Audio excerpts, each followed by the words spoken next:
નમસ્કાર, સીએનબીસી બજારની આ ખાસ રજૂઆતમાં આપનું સ્વાગત છે. હું છું ચાંદની શુક્લા અને આ સપ્તાહ માર્કેટ માટે એક સારું રહ્યું. ઘણા સમય પછી બે ટ્રેન્ડ સેટ થતા જોવા મળ્યા. રોજ 22,800ના નિફ્ટીએ આ લેવલ્સ જે છે એ બચાવ્યા અને બીજું એક ખાસ કરીને રોજ મિડકેપમાં એક સારી રિકવરી જોવા મળી.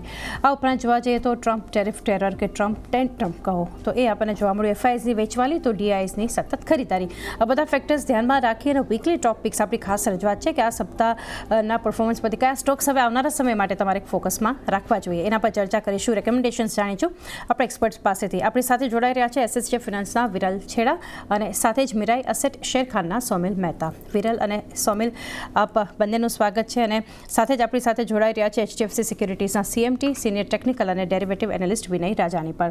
આપ ત્રણેયનું સ્વાગત છે ખાસ રજૂઆતમાં અને એક સેટઅપ સમજવાની શરૂઆત કરીએ. વિનય, આપની સાથે જે રીતે એક સપ્તાહ માર્કેટ માટે રહ્યું છે, અગર જે છેલ્લા ઘણા સમયથી પણ એક ટ્રેન્ડ આપણે માર્કેટમાં જોતા હતા એના પ્રમાણમાં એક સારું, કારણ કે એક રિકવરી જે આપણને બ્રોડર ઇન્ડાઇસિસમાં જે જોવા નહોતી મળી એ આ સપ્તાહ આપણને જોવા મળી છે. તમારો વ્યૂ લઈએ માર્કેટના સેટઅપ પર, ગ્લોબલ સેટઅપને ધ્યાનમાં રાખી અને હવે આગળ ભારતીય બજાર માટે ઇન્ડેક્સ સ્પેસિફિક કયા લેવલ્સ હવે ધ્યાનમાં રાખવા જોઈએ આગળ? તો જેમ આપણે બધા જ જાણીએ છીએ કે નિફ્ટી 22,700 22,800 ની આસપાસ મલ્ટિપલ એટેમ્પ્ટ કરી રહ્યું છે સપોર્ટ લેવાનું, અને ક્યાંક ને ક્યાંક આજે પણ જોયું હતું કે 22,725 નો જે લો હતો એ ક્યાંક ને ક્યાંક પ્રોટેક્ટ કર્યો છે અને ફરીથી રિકવરી આવી છે. તો it is limited to Nifty only, પણ તમે બ્રોડર માર્કેટ જોશો તો છેલ્લા 3 ટ્રેડિંગ સેશનથી બ્રોડર માર્કેટમાં રિલેટિવ સ્ટ્રેન્થ ખાસી એવી છે. અને નોટ ઓનલી સ્મોલ કેપ અને મિડ કેપ, પણ તમે જો નિફ્ટીનું જે જુનિયર ઇન્ડેક્સ છે નિફ્ટી નેક્સ્ટ 50, જે 51 થી 100, જે ટોપ 51 થી 100 સ્ટોક્સ છે એમાં પણ સારી એવી તેજી દેખાઈ રહી છે. એટલે આનો મતલબ એવો નીકળે છે કે ક્યાંક ને ક્યાંક જે મોસ્ટલી રેકોગ્નાઇઝ ઇન્ડેક્સ છે કે જ્યાં સૌથી વધારે ટ્રેડ થતા હોય છે ફ્યુચર એન્ડ ઓપ્શન્સમાં પણ, અને જે લેવલ્સ ખાસા લોકો ટ્રેક કરતા હોય છે અને ખાસી એવી લિક્વિડિટી હોય છે, એ ક્યાંક ને ક્યાંક મેનેજ થઈ રહ્યું છે. અને બ્રોડર માર્કેટ ક્યાંક ને ક્યાંક ઘણા બધા સ્ટોક્સ એક્યુમ્યુલેટ થયા હોય નીચેના લેવલ પર એવું દેખાઈ રહ્યું છે. તો આ કદાચ એવું પણ બને કે 22,700 ના લેવલ તૂટી જાય અને 22,600 22,500 સુધી પણ નિફ્ટી આવી જાય, પણ બ્રોડર માર્કેટને જોતા લાગે છે કે એટલો વાંધો નહીં આવે. ઇનફેક્ટ નેક્સ્ટ વીક થી કદાચ એવું બને કે broader market will keep on doing વેલ. અને જ્યાં સુધી ગ્લોબલ માર્કેટની તમે જેમ વાત કરી, ગ્લોબલ માર્કેટને આપણે સારું એવું અંડર પરફોર્મ કર્યું છે છેલ્લા 2 મહિનામાં, અને હવે એવું લાગે છે કે ક્યાંક ને ક્યાંક ગ્લોબલ માર્કેટ્સની આની સામે જે અંડર પરફોર્મન્સ હતું એ હવે આઉટ પરફોર્મન્સમાં કન્વર્ટ થઈ શકે છે. સારો એવો ઘટાડો આવી ગયો છે અને મને લાગે છે કે Indian markets will start outperforming from here. તો Asian emerging as well as the global માર્કેટને આપણે આઉટપરફોર્મ કરી શકીએ છીએ. નિફ્ટીની વાત કરી રહ્યો છું, હાલાકી નિફ્ટીમાં ટ્રેડ લેવા માટે અમે 23,000 ની ઉપર બંધ આવશે ત્યારે વ્યૂ લઈશું, પણ સ્ટોક સ્પેસિફિક ઘણી ઓપોર્ચ્યુનિટી દેખાઈ રહી છે બ્રોડર માર્કેટ્સમાં, ત્યાં આપણે એક આલ્ફા જનરેટ કરી શકીએ છીએ. તો એ જ આપણે સ્ટોપ લોસ સાથે ટ્રેડ કરીશું અને એકોર્ડિંગલી આપણે એક્ઝિટ લઈશું. તો yes, I am not that bearish from this level. Nifty કદાચ 22,700 તોડી પણ શકે, પણ વધારે ડાઉનસાઇડ મને અહીંયાથી પર્સનલી નથી દેખાતી. ઓકે, 22,800 તોડે, પરંતુ વધારે એક ડાઉનસાઇડ જે છે આપણને માર્કેટમાં આગળ એક નથી દેખાડી રહી. વિરલ, આપની પાસેથી એક વ્યૂ લઈએ, સમજીએ માર્કેટ તમે કઈ રીતે જોયું, કારણ કે એક વીકલી ટોપિક્સ આપણે એના પરથી હવે આવનારા સપ્તાહની એક તૈયારી આપણે કરીશું, પરંતુ માર્કેટ સેટઅપ પર એક વ્યૂ લઈએ ઓવરઓલ, અને હવે ઇન્ડેક્સ માટે જે છે કયા લેવલ્સ તમારા તરફથી એક ધ્યાનમાં રાખવા જોઈએ? નિફ્ટી આપણે જોઈએ તો છેલ્લા 5 દિવસે એક રેન્જમાં ટ્રેડ કર્યો હતો અને નીચેમાં જેવી રીતે એમણે પણ કીધું કે 22,700 ને આ બધા ક્રુશિયલ સપોર્ટ છે. આજે પણ જોઈએ તો એના આસપાસ જ લોસ બનાવ્યા, ત્યારથી થોડું અત્યારે સાઇડવેઝથી પુલબેક આપી રહ્યો છે. પણ લાગે છે 22,700 મારા હિસાબે એક વાર નેક્સ્ટ વીકમાં એક વાર બ્રેક કરે ને નીચેમાં પણ 22,500 ના લોસ પણ બનાવે એવું દેખાઈ રહ્યું છે. તો ઓવરઓલ અહીંયાથી માર્કેટ સ્ટ્રોંગર દેખાઈ રહ્યું છે ને ઉપરમાં જ્યારે પણ 23,050 23,100 આ બધા ક્રોસ કરશે પછી આપણને અપસેટ મુવમેન્ટ સારી એવી જોવા મળી શકશે ને ઉપરમાં 23,400 થી 23,500 ના લેવલ્સ પણ જોવા મળી શકશે. પણ હાલ ઘડે મારા હિસાબે થોડું વેઇટ એન્ડ વોચ કરવાની સલાહ રહેશે. આજે આગળ ઉપરમાં 22,950 એનો ઉપર એક વાર નીકળે છે તો થોડું આપણને પોઝિટિવ સાઇન અહીંયા જોવા મળી શકશે. નહીં તો ઓવરઓલ મને લાગે છે અહીંયાથી ટ્રેન્ડ થોડું હજી ડાઉનવર્ડ રહી શકે છે. હજુ પણ એક ડાઉનવર્ડ ટ્રેન્ડ આગળ જે છે એક માર્કેટ માટે બતાવી શકે છે. સોમિલ, જે રીતે એક રેન્જ નિફ્ટી માટે આ સપ્તાહ જોઈ રહ્યા હતી, મિડ કેપ સ્મોલ કેપમાં એક રિલીફ રેલી હતી, પરંતુ હજુ પણ નિફ્ટી બેંકમાં ખાસી વોલેટિલિટી આપણને થ્રુ આઉટ ધ વીક જે છે એ જોવા મળી. ક્યારેક banking stocks HDFC, Kotak Mahindra બેંકનો સપોર્ટ હોય તો ક્યારેક એ જ આપણે નિફ્ટી લૂઝર્સમાં જોઈ રહ્યા કે જે નિફ્ટી બેંક અને માર્કેટના ડ્રેગર સાબિત થયા. તમે કઈ રીતે આ વીકને જોયું અને હવે માર્કેટ માટે કઈ રીતે આગળ વ્યૂ રાખો છો તમે ઇન્ડેક્સ સ્પેસિફિક? ઓવરઓલ એક રેન્જ બાઉન્ડ મુવમેન્ટ છે અત્યારે આ ટાઈમે. હાવેવર આ આપણે બોટમની આસપાસ જ છે. 22,700 22,600 ની આસપાસ આપણે એક શોર્ટ ટર્મ બોટમ દેખાઈ રહી છે. નીચેમાં 22,500 ના બહુ જ સારા ઓપન ઇન્ટરેસ્ટમાં બિલ્ટઅપ છે. એટલે 22,700 22,600 ની આસપાસ એક બોટમ બેઝ આઉટ પેટર્ન બની રહી છે. અહીંયાથી એકવાર જે કન્સોલિડેશન છે એ ઉપરની તરફ તૂટે એટલે 200 ડેલી એક્સપોનેન્શિયલ મૂવિંગ એવરેજની તરફ આપણે જશું. એ શોર્ટ ટર્મના ટાર્ગેટ્સ છે જે 23,560 ના છે અને હું એક્સપેક્ટ કરું છું કે નેક્સ્ટ 2 થી 3 વીકની અંદર આપણને જોવા મળી શકે છે. બીકોઝ ઓવરઓલ અગર તમે જુઓ તો બહુ બધા સ્ટોક્સ જે હેવી વેટ્સ છે એ ઓવરસોલ્ડ છે અને અહીંયાથી અગર એ શાર્પ બાઉન્સ બેક આપશે તો નિફ્ટીમાં પણ સારો એવો બાઉન્સ બેક જોવા મળશે. બેંક નિફ્ટી ઓલરેડી સ્ટ્રેન્થ દેખાડી રહી છે. ઇન લાસ્ટ 1 મહિનાની અંદર higher tops higher bottom formation already બની ચૂક્યા છે અને નિફ્ટી કરતા વધારે સ્ટ્રેન્થ દેખાડી રહી છે કેમ કે નિફ્ટીએ જે લો તોડ્યા છે એ બેંક નિફ્ટીએ લો નથી તોડ્યા. હવે ની અગર આપણે વાત કરીએ તો લાસ્ટ 3 ટ્રેડિંગ સેશનમાં મિડ કેપ્સ ને સ્મોલ કેપ્સ ઓલરેડી બાઉન્સ કરી ચૂક્યા છે. બહુ બધા સ્ટોક્સ જે મિડ કેપ્સમાં છે એ higher tops higher bottom formation in daily charts બનાવવા શરૂ થઈ ગયા છે અને ધ બેસ્ટ પાર્ટ ઇઝ કે આ બધા જે ઓવરસોલ્ડ સ્ટોક્સ છે એની અંદર પોઝિટિવ ડાયવર્જન્સ છે મોમેન્ટમ ઇન્ડિકેટર્સમાં. એટલે અહીંયાથી બહુ જ શાર્પ બાઉન્સ મને દેખાઈ રહ્યો છે. નિફ્ટીમાં ખાસ કરીને 22,600 એક બહુ જ સ્ટ્રોંગ સપોર્ટ છે અને ઉપરમાં શોર્ટ ટર્મમાં ટાર્ગેટ્સ 23,560 ના દેખાઈ રહ્યા છે. 22,600 સપોર્ટ નિફ્ટી માટે 23,560 ના એક લેવલ્સ બતાવી શકે છે. તો હવે વીકલી ટોપિક સાથે એક શરૂઆત કરીએ. વિનય, તમારા તરફથી જે છે કઈ કંપની જે રહેશે ફર્સ્ટ રેકમેન્ડેશન? તો મારા તરફથી જી મારા માટે ક્વેશ્ચન છે. જી વિનય. જી, તો મારા તરફથી ફર્સ્ટ રેકમેન્ડેશન રહેશે પીએસયુ સ્ટોક છે ભેલ BHEL, જે કેપિટલ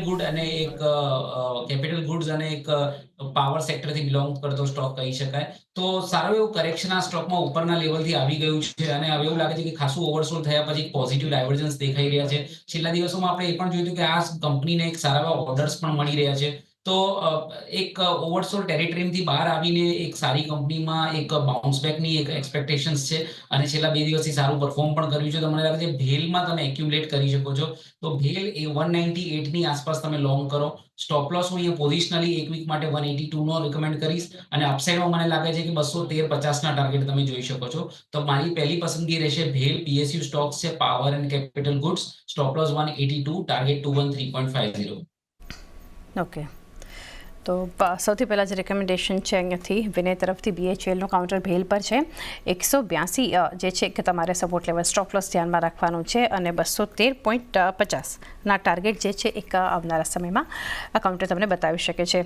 ત્યારબાદ સોમિલ, આપની પાસેથી જાણીએ ફર્સ્ટ કયું સેક્ટર અને કઈ કંપની તમે રેકમેન્ડેશનમાં આપશો? પહેલું એક મીડિયમ ટર્મ આઉટલુકમાં એક મીડિયમ ટર્મ કોલ છે લોઢા. અહીંયાથી higher tops higher bottom formation બનવાના શરૂ થઈ ગયા છે. 20 ડેલી મૂવિંગ એવરેજની ઉપર ટ્રેડ કરી રહ્યું છે અને આજે મોમેન્ટમ બહુ જ સારું લાગી રહ્યું છે. મીડિયમ ટર્મ આઉટલુકમાં મને લાગે છે કે આના ટાર્ગેટ્સ 1350 ની આસપાસ દેખાઈ શકે છે અને અહીંયા સ્ટોપ લોસ બહુ જ નાનો છે. 1160 નો સ્ટોપ લોસ છે એટલે અહીંયાથી લોંગ કરવાની સલાહ for a medium term outlook. Okay, તો medium term outlook Lodha Macrotech ડેવલપર્સના કાઉન્ટર માટે સોમિલ તરફથી 1350 ટાર્ગેટ તમે ધ્યાનમાં રાખો અને નીચેની તરફ 1160ના એક સ્ટોપ લોસ તમારે રાખવાનું છે. વિરલ, આપની પાસેથી જાણીએ ફર્સ્ટ સ્ટોક રેકમેન્ડેશન કયું રહેશે? ફિક્સ મેટલ સેક્ટરમાં રહેશે. ટાટા સ્ટીલ પર રહેશે. અગર છેલ્લા આપણે 6-8 મહિનો ચાર્જ જોઈએ તો ઉપરમાં જોઈ શક્યા હતા કે 180 ના આસપાસના હાઈસ બનાવ્યા. ત્યાંથી આપણે કરેક્શન સારું એવું જોવા મળ્યું છે. ઓલમોસ્ટ ઉપરના આઈસી 50% જેટલું કરેક્શન થયું તેની નીચેના લેવલ્સે આપણે છેલ્લા 2 મહિનાથી જોઈએ છે કે અપસાઇડ મુવમેન્ટ એમાં ચાલુ થઈ ગઈ છે અને અત્યારે પણ જોવા જઈએ તો ઓલમોસ્ટ 2 મંથ્સના હાઈસ પર ટ્રેડ કર્યો છે. હાયર ટોપ હાયર બોટમનું ફોર્મેશન પણ થઈ રહ્યું છે. વોલ્યુમ્સ પણ સારા એવા થઈ રહ્યા છે. લાગી રહ્યું એનાથી અપસાઇડ મુવમેન્ટ હજી આ કન્ટિન્યુ કરી શકે છે. તો આ લેવલ્સ પર બાય કરવાની સલાહ રહેશે. નીચેમાં સ્ટોપ લોસ આપણે અરાઉન્ડ 128 ના આસપાસ મૂકવાનું રહેશે અને ટાર્ગેટ 164 સુધીના આપણે જોઈ શકીએ છીએ. ઓકે, ત્યારબાદ જાણીએ વિનય તરફથી જે સ્ટોક હતો BHEL ભેલ માટે, જેમણે 182નો સ્ટોપ લોસ આપ્યા છે અને 213.50ના એક ટાર્ગેટ લેવલ્સને ધ્યાનમાં રાખીને. સોમિલ તરફથી મેક્રોટેક ડેવલપર્સ, ત્યાં 1160નો નીચે તરફનો સ્ટોપ લોસ રાખો અને ઉપર 1350ના આ ટાર્ગેટ તમને બતાવી શકે છે. તો હવે ચર્ચાને આગળ વધારીએ અને અન્ય રેકમેન્ડેશન્સ પર નજર કરીએ. તો વિનય, આપની પાસેથી જાણીએ, જે ભેલ પર તમારું ફર્સ્ટ રેકમેન્ડેશન હતું, તો બીજો કયું સેક્ટર ફોકસમાં છે, એની કઈ કંપની તમે આપશો? તો કેસ્ટ્રોલ ઇન્ડિયા મારી સેકન્ડ પસંદગી છે. એક ઓઇલ અને લ્યુબ્રિકન્ટ કંપની કહી શકાય, અને one of the stock which has come out with a very good results. Quarterly results જે આવ્યા હતા એ ઘણા કન્વિન્સિંગ હતા અને રિલેટિવ સ્ટ્રેન્થ આ સ્ટોકમાં બહુ સારી છે. જ્યારે માર્કેટમાં મિડ કેપ સ્મોલ કેપમાં આટલો ઘટાડો આવતો હતો, ત્યારે આ સ્ટોકે એક સારું પરફોર્મ કર્યું on the back of good results. આ એક સ્ટોક એવો છે કે જેની 50 દિવસ, 100 દિવસ અને 200 દિવસની મૂવિંગ એવરેજની ઉપર પ્લેસ કરી રહ્યો છે આવા અનસર્ટન ટાઈમમાં. તો એક સ્ટ્રોંગ ટેકનિકલ સેટઅપ છે, સારા રિઝલ્ટ્સ આવ્યા છે અને સેક્ટરમાં પણ હવે ઓઇલ એન્ડ ગેસ છે, એમાં પણ એક તેજી થઈ રહી છે. તો કેસ્ટ્રોલ એક MNC કંપની છે અને બધી જ રીતના માર્જિન ઓફ સેફ્ટી પણ મને લાગે છે કે સારી એવી છે. તો એના ઉપર લોંગ બેટ લઈ શકાય ટેકનિકલી. ખાસ કરીને કેસ્ટ્રોલમાં 214ની આસપાસ તમે લોંગ કરી શકો છો. મારા હિસાબે એક વીક માટેનો સ્ટોપ લોસ 203ની આસપાસ હોવો જોઈએ, 203, અને અપસાઇડમાં મને એવું લાગે છે કેસ્ટ્રોલ તમને 230ના ટાર્ગેટ બતાવી શકે છે. તો કેસ્ટ્રોલ મારી સેકન્ડ પસંદગી રહેશે એક વીક માટે. Okay, one week time duration અને કેસ્ટ્રોલ ઇન્ડિયા, આ સ્ટોક માટે તમારે 203નો સ્ટોપ લોસ ધ્યાનમાં રાખવાનો છે અને ઉપરની તરફ 230ના આ ટાર્ગેટ તમને જે છે દેખાઈ શકે છે. ત્યારબાદ વિરલ, આપની પાસેથી જાણીએ, એક ટાટા સ્ટીલ પર તમે રેકમેન્ડેશન આપ્યું છે, તો હવે બીજી કંપની કઈ હશે? કંપની મારી CDSL પર રહેશે. જોવા જઈએ તો એમાં પણ આપણે ઉપરથી ઓલમોસ્ટ 40 to 45% જેટલું કરેક્શન્સ જોઈ લીધું છે ને નીચેની બાજુ સારું એવું કોન્સોલેશન થયું છે. વોલ્યુમ્સ પણ સારા વધી રહ્યા છે ને છેલ્લા 3 દિવસથી જોઈએ તો એમાં પુલબેક પણ આપણને જોવા મળે છે ને આજે 20 DMA નું હતું, એના ઉપર અત્યારે ટ્રેડ કર્યું છે. સાથે આવા બજારમાં પણ ઓલમોસ્ટ 1.5% જેટલું પ્લસ ચાલી રહ્યું છે. લાગે છે અહીંયાથી અપસાઇડ કાઉન્ટર એમાં સારું આપણને જોવા મળી શકે છે. તો આ લેવલ્સ પર બાય કરવાની રહેશે. મીડિયમ ટર્મ માટે સ્ટોપ લોસ આપણે અરાઉન્ડ 1160 ના રહેશે ને ઉપરમાં ટાર્ગેટ આપણા 1500 ના રહેશે. ઓકે, તો CDSLનું કાઉન્ટર અહીંયા વિરલ તરફથી 1150 સ્ટોપ લોસ માટેના તમારે લેવલ્સ ધ્યાનમાં રાખવાના છે અને CDSLમાં ઉપરની તરફ જે છે એક તમને 1500 સુધીના ટાર્ગેટ દેખાઈ શકે છે. સોમિલ, આપની પાસેથી હવે જાણીએ, રિયલ એસ્ટેટમાંથી મેક્રોટેક ડેવલપર્સ પર તમારી પસંદગી હતી, હવે નેક્સ્ટ ક્યાં રહેશે? નેક્સ્ટ સ્ટોક છે, એક શોર્ટ ટર્મ માટે કોલ છે L&T પર. L&T પર મને લાગે છે એક સારો એવો બાઉન્સ જોવા મળી શકે છે. આપણે એક સારું શોર્ટ ટર્મમાં આપણે એક સારી ગિરાવટ જોવા મળી છે. તો અહીંયાથી એક 61% રિટ્રેસમેન્ટનું લેવલ્સ મને દેખાઈ રહ્યા છે. ટાર્ગેટ રહેશે 3450, સ્ટોપ લોસ રહેશે 3250. મોમેન્ટમ ઇન્ડિકેટર્સમાં ઓલરેડી બાય છે પોઝિટિવ ડાયવર્જન્સ સાથે, એટલે બાયનો રિકમેન્ડેશન ઓન L&T. ઓકે, તો L&T ખરીદદારી તમે કરી શકો છો, જ્યાં લેવલ્સ ધ્યાનમાં રાખવાના છે 3250 એક સ્ટોપ લોસ તરીકે અને ઉપરની તરફ 3450ના ટાર્ગેટ બતાવી શકે છે તમને. તો એક લોધા બાદ સોમિલ તરફથી L&Tનું કાઉન્ટર જોઈ રહ્યા છીએ. ત્યારબાદ હવે જે રેકમેન્ડેશન જાણવું છે, વિરલ, આપની સાથે શરૂઆત કરીએ. હવે થર્ડ પિક જે છે એક ટાટા સ્ટીલ, CDSL, આ બંને કંપની ઉપર તમે આપી છે પસંદગી, તો હવે લાસ્ટ કાઉન્ટર કયું રહેશે? થર્ડ કાઉન્ટર મારું IT સોફ્ટવેર કંપનીનું રહેશે, કેન્સ ટેકનોલોજી પર રહેશે. એમાં પણ જોઈએ તો ઉપરથી આપણને એમાં 50% જેટલું કરેક્શન જોવા મળ્યું છે ને છેલ્લા 8 દિવસથી નીચેમાં સારું એવું કોન્સોલેશન થઈ રહ્યું છે. વોલ્યુમ્સ અત્યારે બની રહ્યા છે. સાથે આજે એમાં જોઈએ તો 20 DMA નો ઉપર ટ્રેડ કરે છે અને ઓલમોસ્ટ અત્યારે 6% જેટલું પ્લસ છે. જે હિસાબે વોલ્યુમ્સ બધું થઈ છે, મને લાગે છે અહીંયાથી અપસાઇડ મુવમેન્ટ આપણને સારી એવી જોવા મળી શકે છે. તો આ લેવલ્સ પર બાય કરવાની સલાહ રહેશે. મીડિયમ ટર્મ માટે આપણે સ્ટોપ લોસ અરાઉન્ડ 3800 ના આસપાસ મૂકી શકીએ ને ઉપરમાં ટાર્ગેટ આપણા 5200 સુધીના આપણને જોવા મળી શકે. ઓકે, કેમ્સ માટે 3800 સ્ટોપ લોસ અને 5200ના ટાર્ગેટ જે છે એ તમારે ખાસ ધ્યાનમાં રાખવાના છે. આજે લાસ્ટ રેકમેન્ડેશન વિરલ તરફથી. વિનય, આપની પાસેથી જાણીએ, BHEL અને કેસ્ટ્રોલ ઇન્ડિયા, બે સ્ટોક્સ તમે આપ્યા છે, થર્ડ પસંદગી ક્યાં રહેશે? થર્ડ પસંદગી મારી ભારત અર્થ મૂવર પર રહેશે, BEML. આ સ્ટોક આપણે એવું કહી શકાય કે રેલવે ને પણ કેટર કરે છે અને ડિફેન્સ સ્ટોક પણ કહી શકાય, એક PSU સ્ટોક છે. તો નો ડાઉટ અત્યારે ઇટ ઇઝ વેરી પ્રીમેચ્યોર કે આનું ટ્રેન્ડ રિવર્સ થઈ ગયો છે, પણ કન્સિડરિંગ કે એના લોંગ ટર્મ સપોર્ટ ઉપર આવી ગયો છે, હું એના વીકલી ચાર્ટ જોઈ રહ્યો છું, તો એના લોંગ ટર્મ સપોર્ટ અરાઉન્ડ 2550 થી 2600, 2550 થી 2600 એક મલ્ટિપલ સ્વિંગ હાઈ અને લોઝ રહ્યા છે હિસ્ટોરિકલી. એ લેવલ્સની આસપાસ આવીને આપણે જોયું હતું કે બાઉન્સ આવ્યો તો છેલ્લા 2 દિવસમાં, અને જે રીતનું ટ્રેક્શન આપણે રેલવેઝમાં જોયું, ડિફેન્સમાં જે પહેલો ઉછાળો આવ્યો, સૌથી પહેલા શરૂઆત તેજીની મિડ કેપ સ્મોલ કેપમાં થઈ એ રેલવેથી થઈ, અને ત્યારબાદ ડિફેન્સમાં એક તેજી જોઈ, અને એના પછી આપણે પીએસયુ સેક્ટર્સને પણ પરફોર્મ કરતા જોયું. તો આ ત્રણેયનું કોમ્બિનેશન ક્યાંક ને ક્યાંક BEML ને પણ સપોર્ટ કરશે. નો ડાઉટ અત્યારે ટેકનિકલ સેટઅપ એટલો કન્વિન્સિંગ નથી લાગતો, પણ considering the healthy fall from the high અને લોંગ ટર્મ સપોર્ટ જે મેં રેન્જ કીધી 2550 થી 2600ની, એ મને લાગે છે ક્યાંક ને ક્યાંક આગળના દિવસોમાં BEML માં એક સારી બાઇંગ લાવી શકે છે. તો મારી થર્ડ પસંદગી ભારત અર્થ મૂવર રહેશે. એને તમે 2650 2660ની આસપાસ એક્યુમ્યુલેટ કરી શકો છો. મારા હિસાબે એક વીક માટેનો સ્ટોપ લોસ તમારો 2535 નો રહેશે, અને મને એક્સપેક્ટેશન છે કે આનો ટાર્ગેટ જે છે એક વીક માટે 2862 નો હોવો જોઈએ. આ સ્ટોક અમે અમારા ક્લાયન્ટ્સને as a trading call recommend already કરેલો છે, અને અત્યારે એ જ ભાવ પર આસપાસ ચાલી રહ્યો છે. તો 2650 ઉપર બાય કરો, 2535 સ્ટોપ લોસ, અને 2862 એક વીક માટેનો ટાર્ગેટ BEML માટે. ઓકે, તો BEML કાઉન્ટર જે છે કે વિનય તરફથી, જ્યાં 2535ના સ્ટોપ લોસને તમારે ધ્યાનમાં રાખવાનું છે, એક્યુમ્યુલેટ કરવાનું છે. 2862 ઉપરની તરફના ટાર્ગેટ દેખાઈ શકે છે, અને 2650-60ની આસપાસ જે છે તમે એક એક્યુમ્યુલેટ કરી શકો છો કાઉન્ટર BEML. સોમિલ, હવે આપની પાસેથી જાણીએ અંતિમ પસંદગી. આપને એક લોધા L&T, બે કંપનીઓ તમે આપી છે રિકમેન્ડેશનમાં, હવે ક્યાં રહેશે પસંદગી? મારી થર્ડ પિક છે ગ્રાસિમ. આ એક લોંગ ટર્મ પિક છે, અને મને લાગે છે કે અહીંયા ગ્રાસિમનું એક લોંગ ટર્મ બોટમ બની ગયું છે, અને નેક્સ્ટ જે ટાર્ગેટ્સ મને દેખાઈ રહ્યા છે એ 2800ની આસપાસ દેખાઈ રહ્યા છે. એની ઉપર પણ ડેફિનેટલી જઈ શકે છે. જે એના પ્રીવિયસ સ્વિંગ હાઈસ છે એની ઉપર ડેફિનેટલી જઈ શકે છે. 3000 પ્લસના લેવલ્સ પણ દેખાઈ શકે, પણ એટ ધ મોમેન્ટ 2800 ના targets with a stop loss of 2300 અત્યારે ચાલી રહ્યો છે 2450ની આસપાસ. મોમેન્ટમ ઇન્ડિકેટર્સમાં હાયર ટાઈમ ફ્રેમમાં પણ પોઝિટિવ ડાયવર્જન્સ છે, એટલે અહીંયાથી લોંગ ટર્મ પિક છે ગ્રાસિમ. ઓકે, તો લોંગ ટર્મ માટે ગ્રાસિમ 2300, સ્ટોપ લોસ 2800ના ટાર્ગેટને ધ્યાનમાં રાખવાના છે. એક short term, medium term, long term, એ ત્રણેય વ્યૂથી સોમિલે આપણને રેકમેન્ડેશન્સ આપ્યા છે. વિનય, એક છેલ્લે આપની પાસેથી વિનય સમજીએ ઓવરઓલ એક ગ્લોબલ સેટઅપ એ ફ્રન્ટમાં કે ટ્રમ્પ ટેન્ટ્રમ કહો કે ટ્રમ્પ ટેરિફ ટેરર જે આપણે જોઈ રહ્યા છીએ માર્કેટમાં, અને ક્લિયરલી ફાર્મા સાથે આપણે શરૂઆત થઈ હતી, જે એક ઘટાડો આવ્યો હતો ટેરિફને કારણે. ત્યારબાદ હવે જોઈ રહ્યા છીએ ટેસ્લાની એન્ટ્રી, અને ઓટો સેક્ટર જે છે એમાં એક રિએક્શનની શરૂઆત જોઈ છે. ક્યાં સુધી એ યોગ્ય છે કે ભારતીય ઓટો કંપનીઓમાં જે આપણને એક નેગેટિવ એક્શન, એક નર્વસનેસ આપણને દેખાડી રહી છે અત્યારથી, તો એક વ્યૂ લઈએ ઓવરઓલ એ સેટઅપ પર એક થોડું?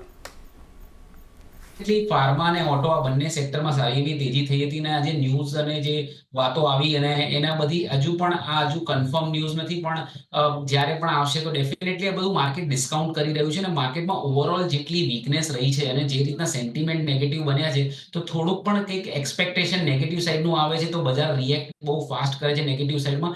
તો સેન્ટિમેન્ટ એટલા સારા નથી, એટલા માટે અત્યારે બજારમાં એવા રિએક્શન્સ આપણે જોઈએ છે. રોજ એક સેક્ટર એવું છે કે જે સિગ્નિફિકન્ટલી અંડર પરફોર્મ કરે છે. એક બે દિવસ પહેલા ફાર્મામાં જોયું, આજે ઓટો સેક્ટરમાં આપણે જોયું 2 દિવસથી વીકનેસ છે. તો ડેફિનેટલી હજુ આ બધું અનસર્ટેન રહેશે. જ્યાં સુધી સેન્ટિમેન્ટ ચેન્જ નહીં થાય ત્યાં સુધી નિફ્ટી જે એના ક્રુશિયલ રેઝિસ્ટન્સીસ છે, જેમ હું જોઈ રહ્યો છું 23,235નો જે સ્વિંગ હાઈ હતો નિફ્ટીમાં, એ જ્યાં સુધી ક્રોસ નથી થતો ત્યાં સુધી કોઈ પણ નેગેટિવ એક્સપેક્ટેશન્સ પણ બજારમાં નેગેટિવ બાયસ ક્રિએટ કરશે, અને એની સામે સ્ટોક્સમાં ઘટાડો જોવા મળશે. તો અક્રોસ ધ બોર્ડ બાઇંગ આવી જાય એવું માર્કેટ નથી. કોઈક સેક્ટર આઉટ પરફોર્મ કરશે, કોઈક સેક્ટર અંડર પરફોર્મ કરશે. જેમ આપણે જોઈ રહ્યા છે કે ઓઇલ એન્ડ ગેસ છે કે પછી મેટલ સેક્ટર છે, એમને આઉટ પરફોર્મ કરવાનું સ્ટાર્ટ કર્યું છે, અને ઓટો અને ફાર્મા અત્યારે પ્રેશરમાં આવી ગયા છે. તો આ બધી હકીકતમાં કન્વર્ટ થાય છે કે નહીં એ બહુ અનસર્ટેન છે. એટલે ડેફિનેટલી તમારે બહુ વિજિલન્ટ રહેવું પડશે સ્ટોક સિલેક્શનમાં, અને અનસર્ટનિટી તો રહેવાની જ છે. Better we are waiting for Nifty to surpass the level of 23,235 જે એનું રેઝિસ્ટન્સ છે, એ ક્રોસ થશે તો મને લાગે છે કે ધીમે ધીમે એક ક્લેરિટી ઇમર્જ થશે. પણ માર્જિન ઓફ સેફ્ટી આ લેવલ ઉપર મને લાગે છે આવા અનસર્ટન એન્વાયરમેન્ટમાં જ્યારે ટેરિફ ગમે ત્યારે એનાઉન્સ થઈ જાય છે અને નેગેટિવિટી આવી જાય છે, લાર્જ કેપ કંપનીઝને ઓછી અસર થશે. મિડ કેપ અને સ્મોલ કેપ્સમાં થોડી વનરેબિલિટી થોડીક વધારે છે, તો એમાં થોડુંક આપણે સાચવીને ચાલવું પડશે. જી, તો એક વ્યૂ જે રીતે ઓવરઓલ એક આપી રહ્યા છે કે ટેરિફને લઈને અનાઉન્સમેન્ટ કે ઓટો કંપનીઓમાં જે એક ફાર્મામાં રિએક્શન જોઈ રહ્યા છે એના પર એક વ્યૂ. તો એ સાથે જ હવે રજા લેવાનો સમય થયો છે, તો વિનય આપના ડિસ્ક્લોઝર્સ જાણીએ પહેલાં. જે કંઈ સ્ટોક્સ આજે આપણે ડિસ્કસ કર્યા છે એમાં મારી કોઈ પર્સનલ પોઝિશન નથી, પણ અમે અમારા ક્લાયન્ટ્સને રિકમેન્ડ કર્યા હોઈ શકે છે અને અમારા કંપની એસોસિએટ પાસે પણ પોઝિશન હોઈ શકે છે. જી સોમિલ, આપના તરફથી ડિસ્ક્લોઝર્સ. જે પણ સ્ટોક્સ પર આપણે વાત કરી એની પર મારું પર્સનલ ઇન્ટરેસ્ટ નથી, પણ સ્ટોક્સમાં ક્લાયન્ટ્સની પોઝિશન હોઈ પણ શકે અને નો પણ હોય. જી વિરલ, આપના તરફથી ડિસ્ક્લોઝર્સ. જે પણ સર આપણે ડિસ્કસ કર્યા પર્સનલ કેના પર નથી, પણ કંપનીના ક્લાયન્ટ અને એસોસિએટની હોઈ શકે છે. જી વિનય, સોમિલ અને વિરલ, આપ ત્રણેયનો આભાર અમારી સાથે આ ખાસ રજૂઆતમાં જોડાઈ આપના વ્યૂઝ અને રેકમેન્ડેશન્સ શેર કર્યા.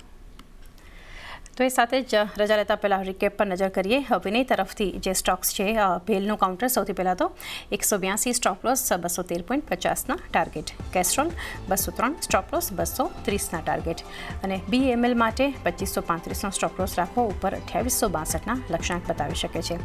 ત્યારબાદ સોમિલ તરફથી જે કંપનીઓ છે, સૌથી પહેલાં તો મેક્રોટેક ડેવલપર્સ માટે 1350ના ટાર્ગેટ બતાવી શકે છે, નીચે 1160નો સ્ટોપ લોસ રાખવો. L&T પર 3250 સ્ટોપ લોસ અને 3450ના ટાર્ગેટ અને છેલ્લે ગ્રાસિમ 2300 સ્ટોપ લોસ અને 2800ના લક્ષ્યાંક.